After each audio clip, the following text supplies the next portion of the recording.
بسم الله والحمد لله والصلاة والسلام على أشرف الأنبياء نبينا محمد وعلى آله وصحبه أجمعين سبحانك لا علم لنا إلا ما علمتنا إنك أنت العليم الحكيم رب اشرح لي صدري ويسر لي أمري واحلل عقدة من لساني يفقهوا قولي. Chers frères, salam alaikum wa rahmatullahi wa barakatuh. On remercie Allah subhanahu wa ta'ala, le très clément, le tout miséricordieux, de nous avoir accordé iman, de nous avoir permis d'accomplir la salatul isha avec Jamaat, et parmi tous les musallis qui étaient présents, Allah subhanahu wa ta'ala nous a choisis pour écouter quelques paroles de din, action très aimée par Allah subhanahu wa ta'ala. Durant le mois de Ramadan, nous avons commencé l'étude des noms divins, des noms d'Allah subhanahu wa ta'ala. Nous avons fait une introduction dans laquelle nous avons parlé de l'importance de connaître les noms d'Allah subhanahu wa ta'ala, al-asma al-husna. Que ça c'est la meilleure connaissance, la meilleure des connaissances, que connaître les noms d'Allah subhanahu wa ta'ala nous pousse à l'aimer et en même temps à le craindre, à œuvrer de manière sincère pour Allah subhanahu wa ta'ala. Et comme Ibn al-Qayyim le dit que les noms d'Allah subhanahu wa ta'ala c'est l'origine de toutes les sciences. Ensuite nous avons commencé avec le nom Allah, le nom par lequel il s'est nommé lui-même, et le nom Allah il englobe tous les autres attributs, tous les autres noms d'Allah subhanahu wa ta'ala. Savoir qu'Allah subhanahu wa ta'ala il pardonne, alors nous permet nous-mêmes à retourner vers Allah subhanahu wa ta'ala et aussi à pardonner aux autres. Le nom d'Allah on utilise lorsque quelqu'un entre dans l'islam, lorsqu'on réfléchit sur la création. Pour entrer dans le paradis, il faut qu'on ait le nom d'Allah dans notre cœur. Et les noms musulmans ils reconnaissent Allah subhanahu wa ta'ala, le nom, c'est-à-dire ils reconnaissent le Dieu des musulmans, comme il dit que c'est Allah. Le nom d'Allah il revient dans l'adhan, il revient dans les piliers de l'islam, l'attestation de foi, il revient dans la salat. Lorsqu'il y a une naissance, on donne l'adhan dans l'oreille droite et l'iqama dans l'oreille gauche, donc il y a le nom d'Allah qui est dit. Dans le Coran, c'est le mot qui revient le plus, environ 2700 fois. Dans le troisième pilier, le mois de Ramadan, à la fin il y a le takbir, pendant le hajj, lorsqu'on met notre ihram, lorsqu'on fait le tawaf, talbiya, etc., il y a le nom d'Allah qui revient. Et parmi les prénoms le plus aimé par Allah subhanahu wa ta'ala, c'est Abdullah et Abdurrahman. Et parmi les tasbih, on avait cité les 4 tasbih, Subhanallah, Alhamdulillah, La ilaha illallah et Allahu Akbar. Ensuite, on a abordé le deuxième nom divin, Ar-Rabb, qui revient à peu près 500 fois dans le Coran. Ar-Rabb qui veut dire Al-Malik, c'est-à-dire le propriétaire, ou bien Al-Muti', qu'on doit l'obéissance, ou bien Murabbi, celui qui éduque, qui peut avoir aux besoins de toute personne. Allah subhanahu wa ta'ala, qualité d'Ar-Rabb, Allah subhanahu wa ta'ala nous éduque.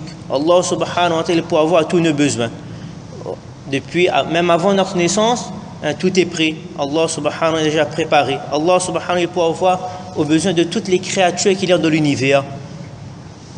Que ce soit sur la terre, les hommes, les êtres humains, les animaux, que ce soit sous la terre, les insectes, que ce soit dans l'univers, les anges, etc.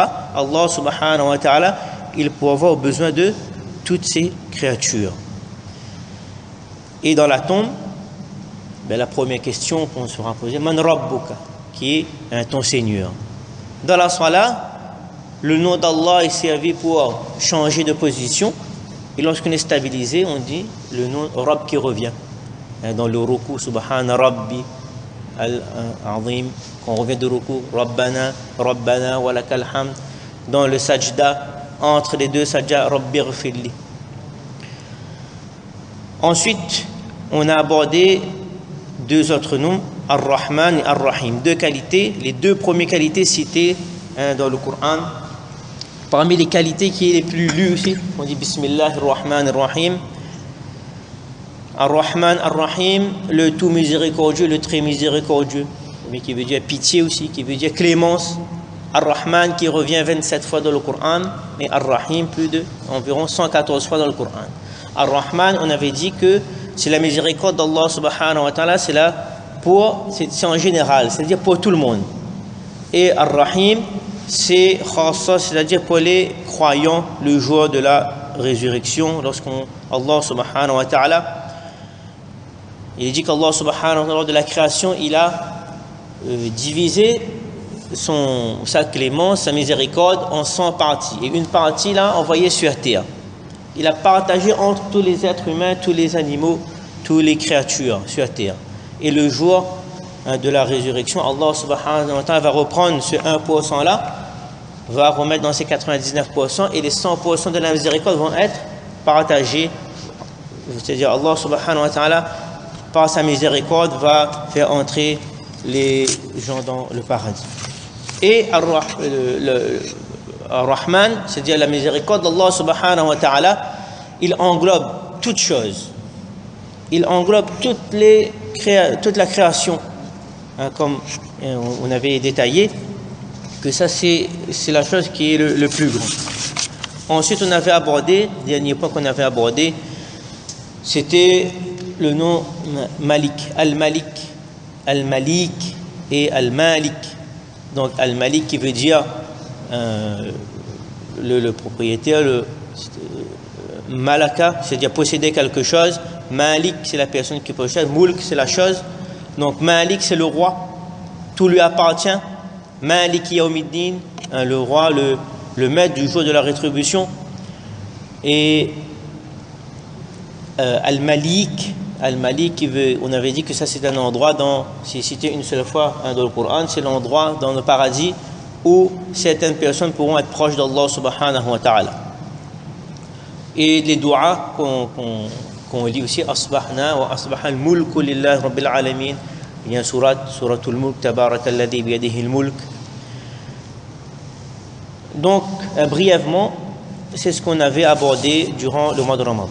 Aujourd'hui, Inch'Allah, nous allons continuer avec deux noms d'Allah subhanahu wa ta'ala qu'on va essayer d'aborder, Al-Quddus et As-Salam. Al-Quddus, terme en arabe qu'on peut traduire par le saint, le pur, qui est dérivé du verbe qaddasa, qui veut dire purifier, at-taqdis, la purification.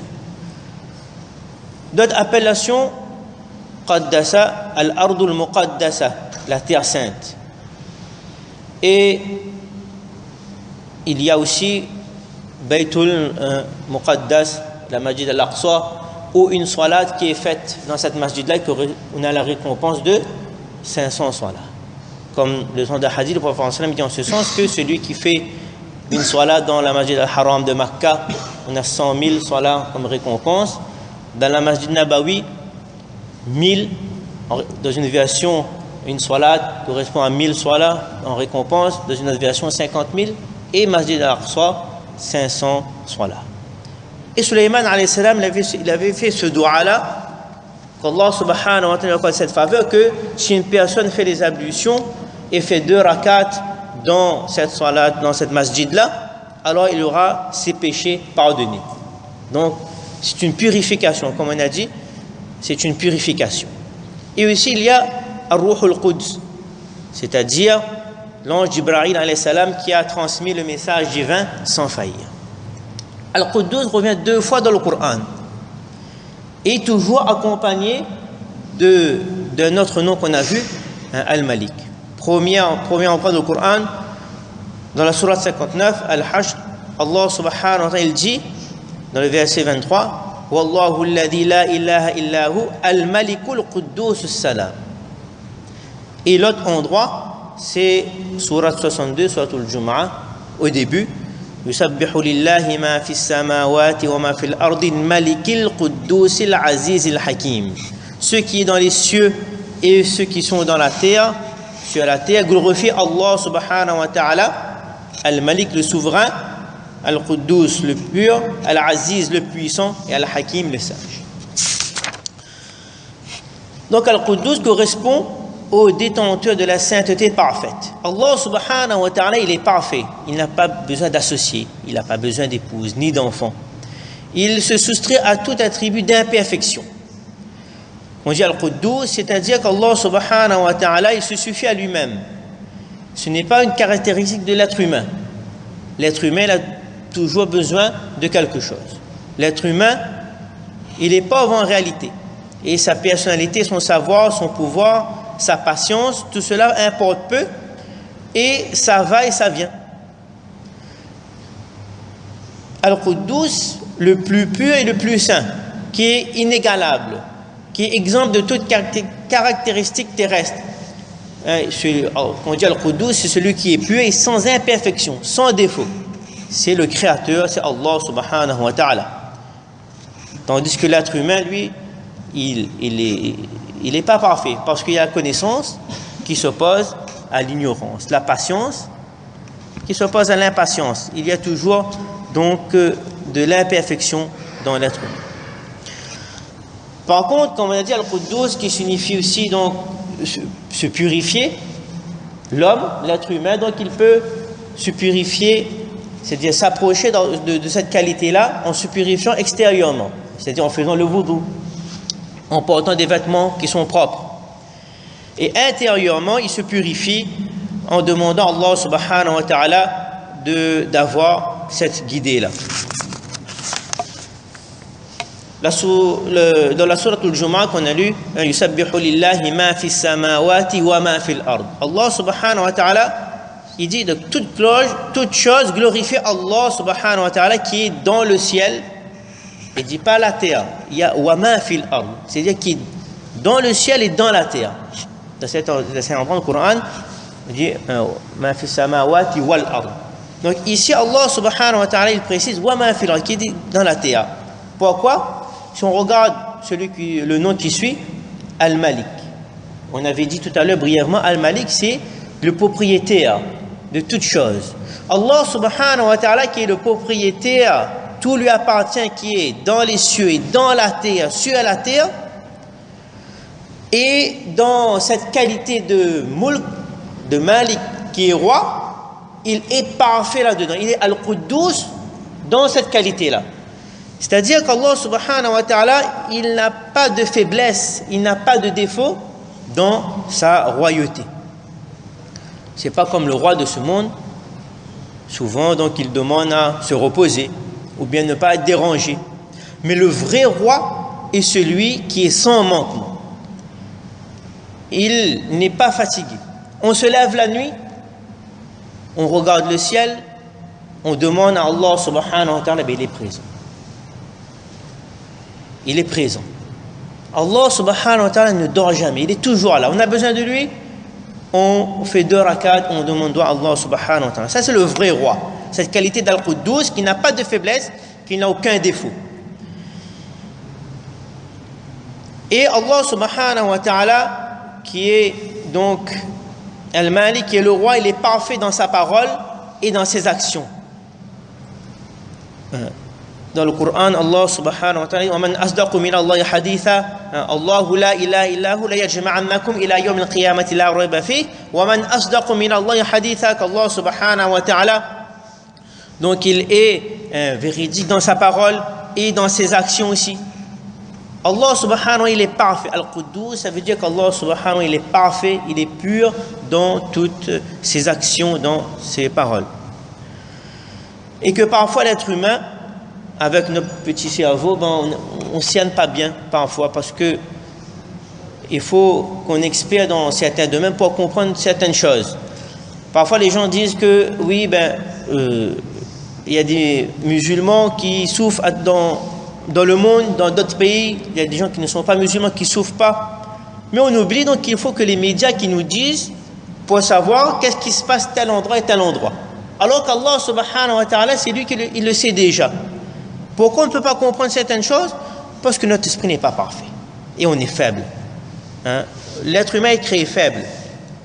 Et lorsqu'on ne connaît pas un domaine, donc on ne comprend pas. Personne ne sait mieux qu'Allah subhanahu wa ta'ala sur sa création. Dans la salat, on avait parlé donc concernant les autres attributs dans la salat, Al-Quddus aussi revient dans la salat. Au début, dans le dua al-istiftah, qu'on lit au début de la salat. Donc nous, on a l'habitude de dire c'est le thana, subhanakallahumma bihamdika. Donc il y a d'autres doigts aussi qu'on lit au début. Allahumma lakal hamdu anta nuru samawati wal ardi wa man fihin wa lakal hamdu. On a déjà dit ça aussi. Il y a d'autres doigts où on dit aussi Allahumma ba'id bayni wa bayna khataya kama ba'adta bayna al-mashriq wal maghrib. Donc dans la salat, au début, il y a des doigts différents qu'on peut lire. Dans le ruku, c'est pareil.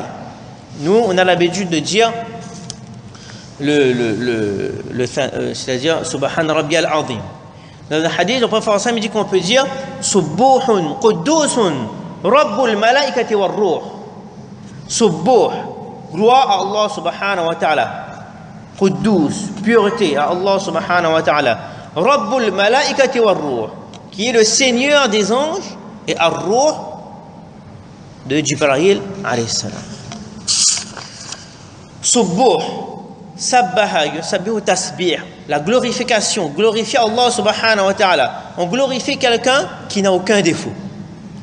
Quddus. Donc on glorifie qui? Al-Quddus, celui qui est parfait, qui est pur, qui est sans défaut. On met l'emphase qu'Allah subhanahu wa ta'ala est sans manquement. Rabbul Mala, Rabb, on avait parlé de qualité d'Allah subhanahu wa ta'ala qui est le Seigneur. Rabbul Malaika, qui est le Seigneur des anges et de Jibril alayhi salam.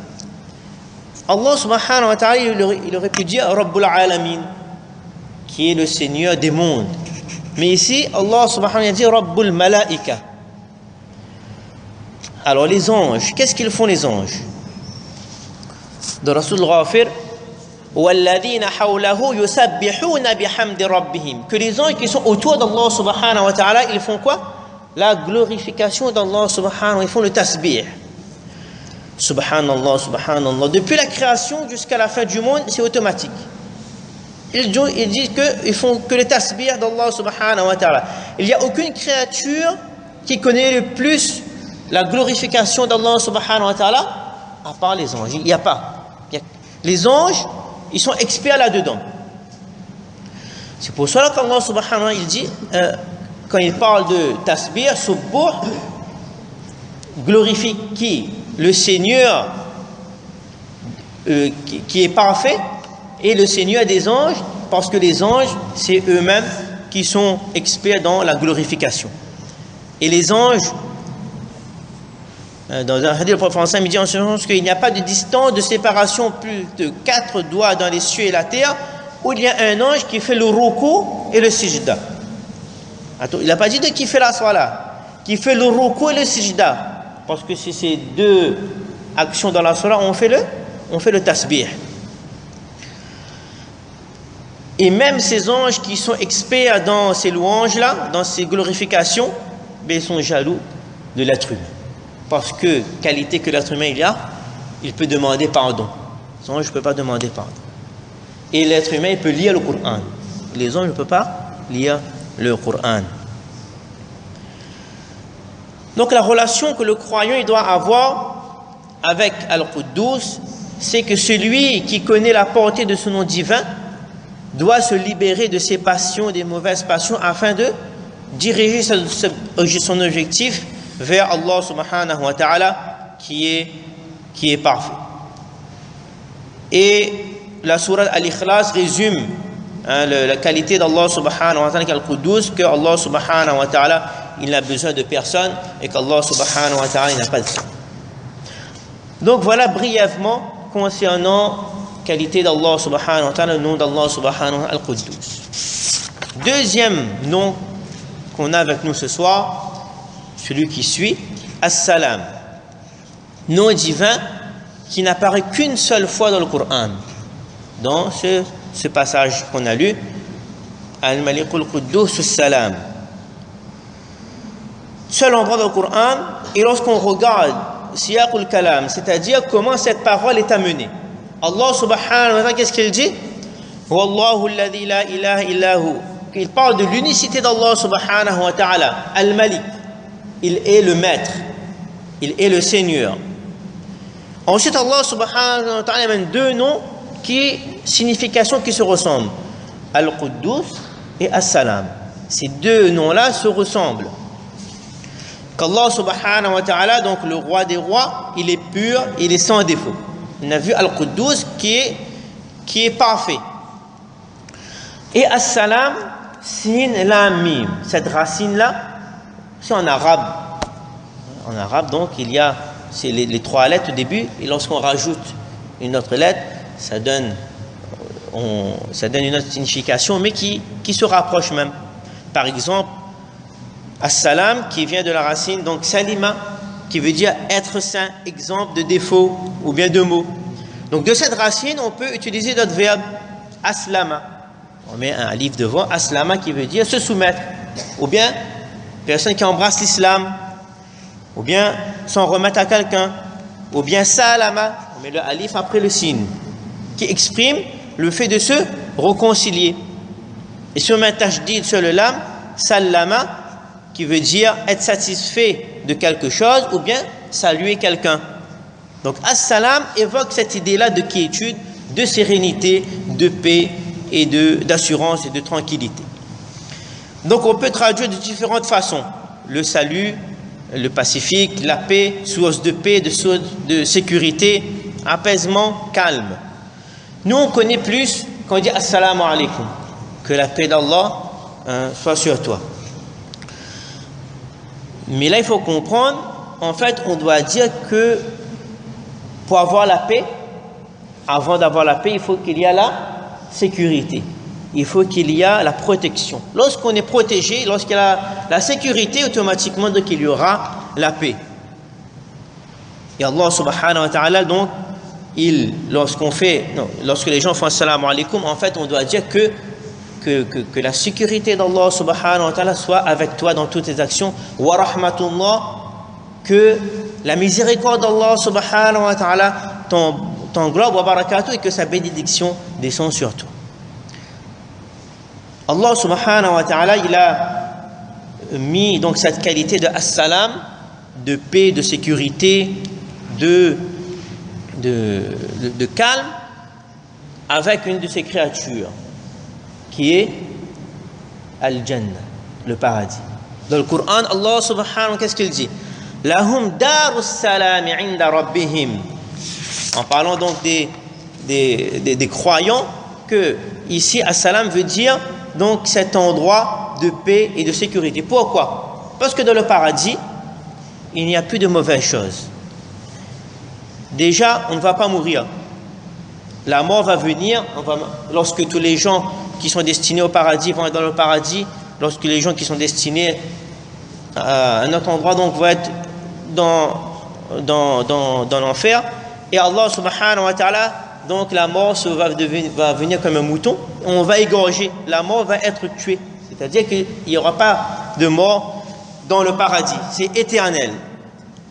Et il va dire que la personne, il va explorer son paradis, il ne sera pas fatigué, parce que la fatigue c'est un défaut. Dormir, c'est comme un défaut, c'est-à-dire on est fatigué, on a besoin de récupérer. Dans le paradis, il n'y a pas. On pense seulement à manger et la nourriture, il arrive. Il n'y a pas besoin d'effort. Il n'y a pas de toilette aussi. Il n'y a pas de mauvaise odeur. Lahum darus salam, pour les croyants, cette maison, cet endroit, il sera en paix, en sécurité. Il sera protégé contre tous les maux. C'est contre la mort, les toilettes, la fatigue, etc. Donc, mais personne sur terre ne peut avoir cette qualité de as-salam, c'est-à-dire qui est sans défaut. Donc, le nom as-salam qu'on avait dit, qui veut dire sécurité, paix, protection, protéger justement contre tous ces défauts, qui revient à Al-Quddus, c'est-à-dire qui est sans défaut. Ibn Kathir et Qurtubi, rahimahullah, il dit qu'Allah subhanahu wa ta'ala, il est protégé de tout défaut, et ce n'est pas la peine d'essayer d'imaginer aussi des faiblesses, c'est impossible. Donc dans le Coran, Allah subhanahu wa ta'ala, il parle udkhuluha bisalam, donc en parlant du paradis, en disant que cet endroit est un endroit de protection. Donc l'effet en nous lorsqu'on entend as-salam, Allahumma, le dua qu'on lit après la salat, Allahumma anta as-salam wa minka as-salam. Souvent on dit ça, il n'y a pas de il n'y a pas cette pensée, mais as-salam ça veut dire quoi? Mais là lorsqu'on va lire ce doigt après la salat, on va dire qu'Allah subhanahu wa ta'ala, c'est toi as-salam, c'est toi le protecteur, c'est toi qui donne la protection. Wa minka as-salam, et ce doigt même vient sa protection là. Alors protège-moi, protège-moi. Demain, lorsqu'on va entendre une personne qui fait une erreur, donc on doit accepter cette erreur là, parce que personne n'est parfait. On est abdus salam. On est serviteur d'Allah subhanahu wa ta'ala. On est serviteur de celui qui est protégé de tout défaut. Alors, Allah subhanahu wa ta'ala, protège-moi. Lorsque, comme on a dit, ce doua-là, il vient après la salat. Pourquoi ce doua vient après la salat? Dans le Coran, Allah subhanahu wa ta'ala dit Inna salata tanha anil fahsha wal munkar, que la salat nous empêche de faire le mal, de la turpitude et du blâmable. Donc on demande à Allah subhanahu wa ta'ala, et comme on a dit après la salat, c'est un moment propice où les doigts sont acceptés. Donc on demande à Allah subhanahu wa ta'ala, par cette salat-là, dans la protection, comme on était dans la salat, on était en communication directe avec Allah subhanahu wa ta'ala. Maintenant on va continuer notre vie dans ce monde, donc on demande la protection d'Allah subhanahu wa ta'ala. Et quand on aura cette sécurité-là et cette protection-là, qu'on va demander, c'est pour ça qu'on fait le dua, on demande à Allah subhanahu wa ta'ala donc cette sécurité-là. Donc on va terminer par ce hadith du prophète sallallahu alayhi wa sallam. On a déjà mentionné ce hadith merveilleux qui étaient les mots utilisés par le prophète sallallahu alayhi wa sallam lorsqu'il est arrivé à Madina Munawwara. Alors ce hadith est rapporté par Abdullah ibn Salam. Il dit que lorsque le prophète sallallahu alayhi wa sallam est arrivé à Madina Munawwara, tous les gens se sont rassemblés autour de lui. Et il disait que le messager est venu, le messager est venu. Alors lui il dit, je me suis rapproché pour voir, il n'était pas musulman, je me suis rapproché, et lorsque je l'ai vu, j'ai alors compris que son visage n'était pas celui d'un menteur. Déjà en regardant le prophète sallallahu alayhi wa sallam, le comportement du prophète sallallahu alayhi wa sallam, de suite sur son visage, il y a une lumière. Il dit, c'est pas le visage d'un menteur. Et la première parole qu'il prononça aux gens était Afshus salam. Première parole que le prophète sallallahu alayhi wa sallam utilise. Il arrive à Madina, donc il soit Quba, il arrive à Madina, tous les gens viennent autour. Première parole qu'il dit, c'est quoi? Afshus salam. يا أيها الناس أفشوا السلام وأطعموا الطعام وصلوا الأرحام وصلوا بالليل والناس نيام تدخلوا الجنة بسلام. Dans notre version, تدخلوا دار السلام.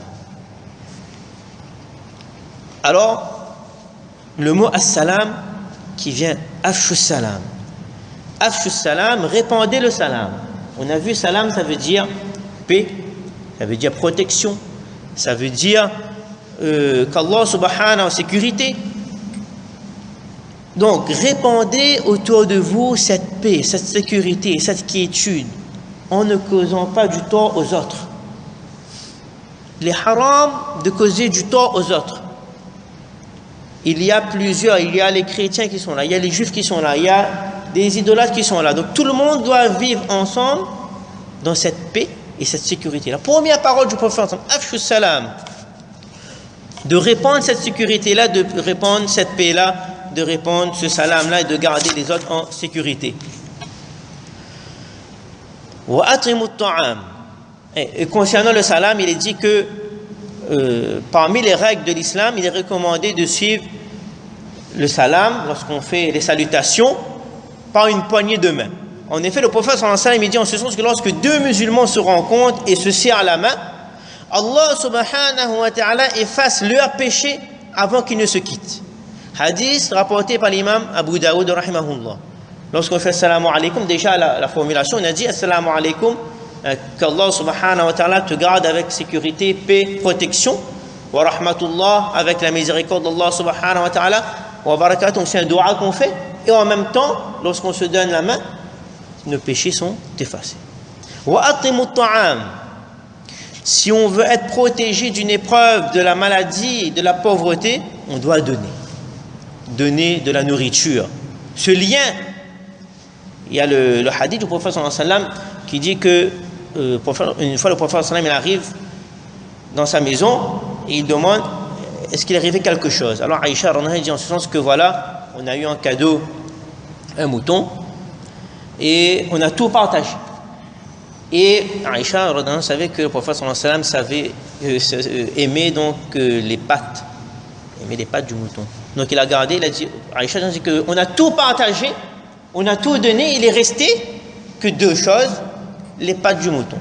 C'est là que le prophète sallallahu alayhi wa sallam il a dit que en fait tout est resté sauf ces deux pattes. Ça veut dire tout ce qu'on a donné, c'est ça qu'on a gardé pour nous dans le paradis. Et les deux choses qu'on a gardées pour nous, ça va rester ici. Ça. Donc, partage ça comme ça, on aura tout pour nous. Pour être protégé, pour être en sécurité, donc dans la nourriture, alors il faut partager. Il faut partager. Il faut faire la sadaqa. Dans le hadith du prophète sallallahu alayhi wa sallam, donc ici la sadaqa, c'est donner à manger. Dans le hadith du prophète sallallahu alayhi wa sallam, il dit en sens que chaque matin, au matin de chaque nouvelle journée, il y a deux anges qui descendent du ciel. L'un d'eux, qu'est-ce qu'il dit? Oh Allah, donne à toute personne qui dépense dans les œuvres, dans les biens, la compensation de ce qu'elle dépense. Il y a un doua qui est fait pour une personne qui dépense. Ce qu'il dépense, on lui donne la même chose, voire 10 fois plus. Par contre, et l'autre ange qui dit, oh Allah, Seigneur, donne à tout avare un fléau pour l'emporter ou emporter ses biens. Celui qui a avare, les anges font ce doua dans ce sens-là, pour reprendre ses biens. Et le hadith qui dit, guérissez vos malades par la sadaqa. Il y a une porte spéciale, celui qui sera parmi ceux qui font beaucoup de d'aumônes entrera par cette porte-là.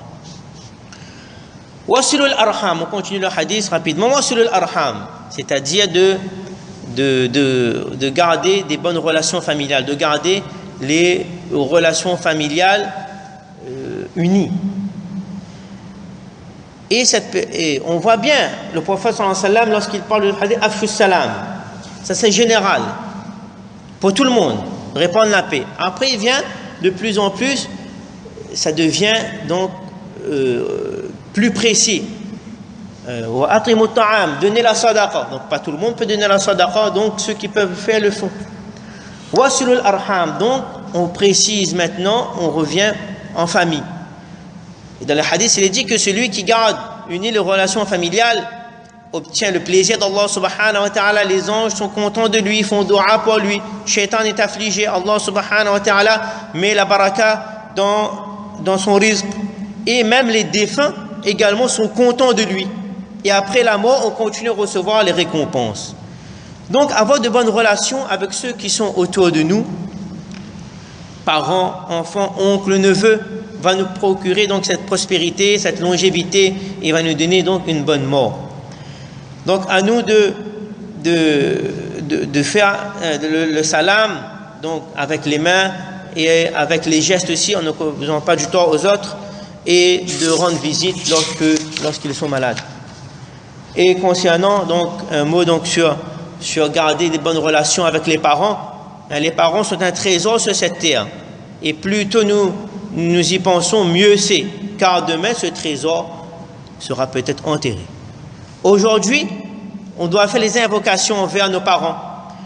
Si nous aimons nos parents, on doit faire dua au Allah, allège le fardeau de nos parents bien-aimés. Oh Allah, supprime leurs charges s'ils sont endettés. Oh Allah, soulage leurs douleurs. Oh Allah, donne la guérison s'ils souffrent de maladie.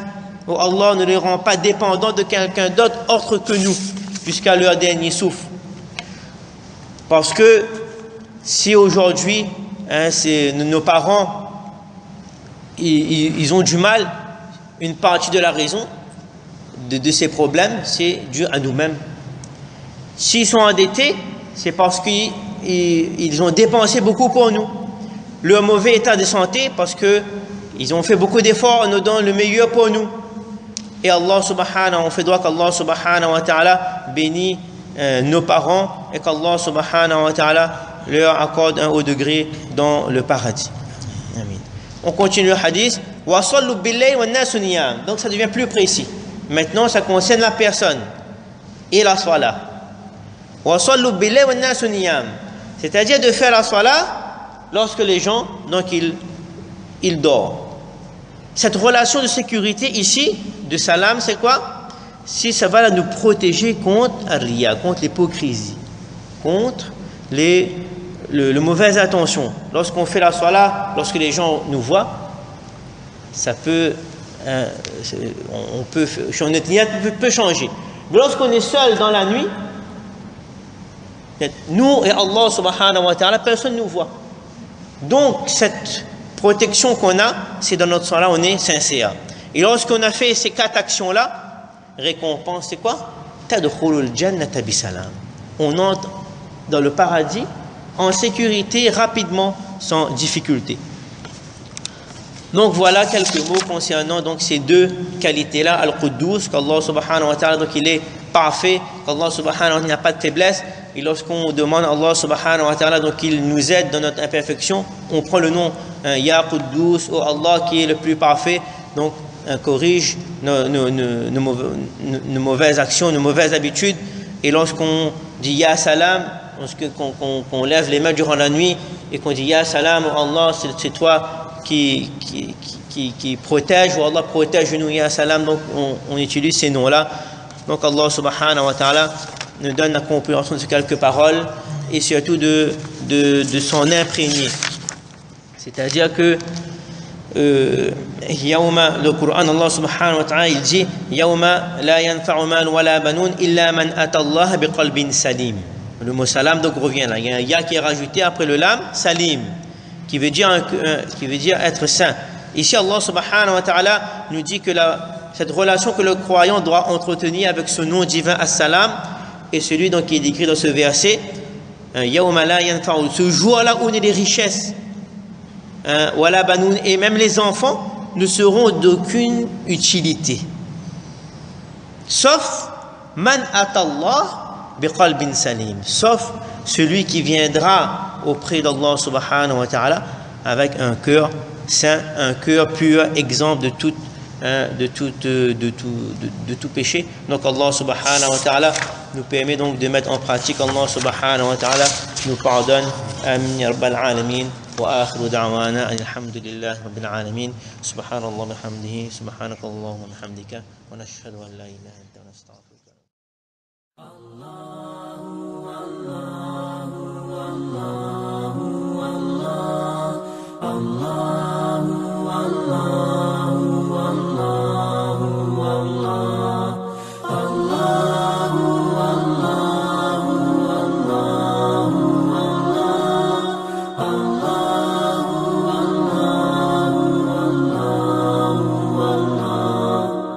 الله